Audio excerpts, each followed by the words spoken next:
Friends ఈరోజైతే గుత్తి వంకాయ చేస్తాము. అది కూడా కుండలో చాలా బాగుంటుంది. డెఫినెట్గా ట్రై చేయండి. ఫస్ట్ అయితే వంకాయలు, పుదీనా అయితే ఉంచేసుకోండి, పక్కన పెట్టేసుకోండి. నెక్స్ట్ అయితే ఒక ప్యాన్లోకి ఆనియన్స్, పచ్చిమిర్చి అండ్ పల్లీలు, నువ్వులు, ధనియాలు, జీలకర్ర ఇవన్నీ మిక్సీ పట్టేసుకోవాలి. అంటే ఏ విధంగా అంటే వీటికి స్టఫ్గా అనమాట. సో వంకాయలలోకి అది మిక్సీ పట్టేసేసుకొని ఈ విధంగా స్టఫ్ చేసుకోవాలి. నెక్స్ట్ అయితే ప్యాన్ ముక్కుడు పెట్టేసుకొని అందులో అయితే ఆయిల్ వేసేసుకుందాం.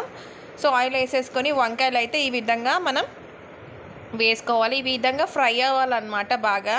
ఇది కట్టెల పొయ్యి మీద చేస్తేనే బాగుంటుంది, సో నార్మల్ స్టవ్ కంటే కూడా. సో చూడండి, ఈ విధంగా మనం వీటిని స్టఫ్ చేసుకున్నాం కదా, మనం ఈ విధంగా ఫ్రై చేసుకోవాలన్నమాట. ఎలాగా అంటే ఇవి మంచిగా అంటే ఈ మసాలా అనేది బాగా ఇందులోకి వెళ్ళిపోయి చాలా ఏమంటారు బాగా గోల్డెన్ బ్రౌన్ వచ్చేంత వరకు అయితే ఫ్రై అవ్వాలి. ఒక్క సైడ్ అయితే ఫ్రై అయింది, మనం ఫ్లిప్ చేసుకోవాలన్నమాట. సో చాలా బాగుంటుంది. చాలా సింపుల్ ప్రాసెస్, మనం పెద్దగా పనేం లేదు. అన్నీ మిక్సీలో వేసేసుకొని ఇలా స్టఫ్ చేసేసుకొని ఇలా పెట్టేసుకోవడం అంతే. సో ఇందులో పచ్చిమిర్చి అవన్నీ వేసేసాం కాబట్టి మనం ఇంకా పైనుంచి ఏం వేయాల్సింది అయితే ఏది లేదు. సో ఇదైతే మనకి మంచిగా ఫ్రై అవ్వాలి. చూడండి, వాటర్ కంటెంట్ అనేది అంటే మనకి ఆ నూనెలోనే మగ్గాలన్నమాట. చూడండి, బ్రౌన్ కలర్ అయితే అయింది. సో ఇంకా మంచిగా గుత్తి వంకాయ అంటే చెగలేని వంకాయ మంచి ఏదో అంటారు, నాకు ఆ సామెతలు కూడా తెలీదు, బట్ చెప్తున్నాను. ఈ విధంగా మంచి తొందరగా ఉడికిపోతుంది వంకాయ అయితే. ఏంటంటే కొంచెం మంట ఉన్నా కానీ వేసిన తొందరగా ఉడికిపోతుంది. చూడండి, పైన కొంచెం వాటర్ వేసేసుకున్నాను, ఎందుకంటే మసాలా ఉంటుంది కదా మనకి గిన్నెలో, అదైతే వేసేసుకున్నాను.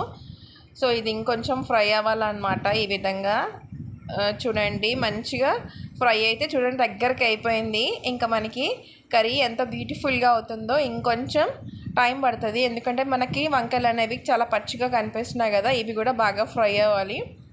సో ఇప్పుడు కానీ గుర్తుపెట్టుకుని కట్టెల పొయ్యి మీద చేసుకుంటే చాలా చాలా బాగుంటుంది.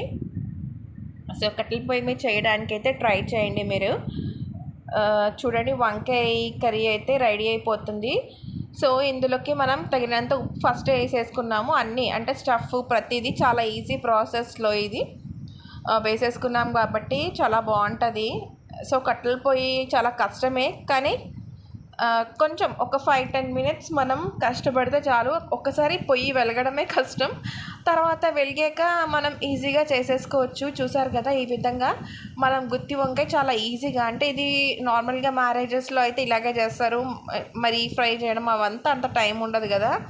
చూడండి, వంకాయ ఉడికిందా లేదో ఒక్కసారి చూసుకోవచ్చు. ఈ విధంగా ఇంకొంచెం ఉడకాలి అనిపిస్తుంది, ఎందుకంటే ఇంకొంచెం అంటే పచ్చిగా అనిపిస్తుంది అనమాట. ఇంకొంచెం ఉడకాలి కాబట్టి ఇంకొక 5 మినిట్స్ అయితే దీన్ని ఇలాగే సిమ్లోనే పెట్టేసుకుందాం. చూడండి, ఎంత బ్యూటిఫుల్ కర్రీ అయితే మనకు రెడీ అవుతుందో. చాలా సింపుల్ ప్రాసెస్లో. కొంతమంది గుత్తి వంకాయలో చింతపండు పులుసు వేసుకుంటారు, అది ఆప్షనల్. నేను కూడా కొంచెం చింతపండు పులుసు అయితే వేస్తాను, ఎందుకంటే కొంచెం బాగుంటుంది టేస్ట్. ఒకవేళ వద్దు అనుకున్న వాళ్ళైతే స్కిప్ చేయొచ్చు అనమాట. కానీ కట్టెల పొయ్యి మీదనే చేయడానికి అయితే ట్రై చేయండి, చాలా చాలా టేస్టీగా ఉంటుంది. ఇంకా చెప్పాలంటే మా బామ్మ అయితే బాగా చేస్తుండే అనమాట. మేమైతే అతను చేసినప్పుడు అయితే వంకాయలు అన్నీ ఎక్కువ నా ప్లేట్లోనే వండిపోయాయి అనమాట. సో అలా కొట్లాడేసుకొని తినేవాళ్ళం. బట్ ఆ డేస్ మనకి రావు ఇంకా. అంటే ఫెస్టివల్స్కి వెళ్ళి టైము అంత ఎవరికి ఉండట్లే కదా. సో ఆ విధంగా చూడండి, మనకి వంకాయ అయితే ఉడికిపోయింది. ఇప్పుడు అయితే మనం తీసేసుకోవచ్చు. సో చూసారు కదా, ఎంత బ్యూటిఫుల్ కర్రీ అయితే చాలా ఫాస్ట్గా అయితే రెడీ అయిపోయింది. ఎవరైనా చేసుకోవచ్చు, బ్యాచిలర్స్ అయినా ఎవరైనా. కానీ కుండలో చేస్తే చాలా బాగుంటుంది అని చెప్పేసి అయితే నేను ఎక్కువ కట్టెల పొయ్యి మీద చేయడానికి అయితే ట్రై చేస్తాను. ఎందుకంటే మనం ఊరు వెళ్తే నాకు ఇష్టం అనమాట, అట్లా కట్టెల పొయ్యి మీద వంట చేసుకుంటే ఏదో మంచి ఊరు ఎన్విరాన్మెంట్ లాగా ఫీల్ అవుతాము.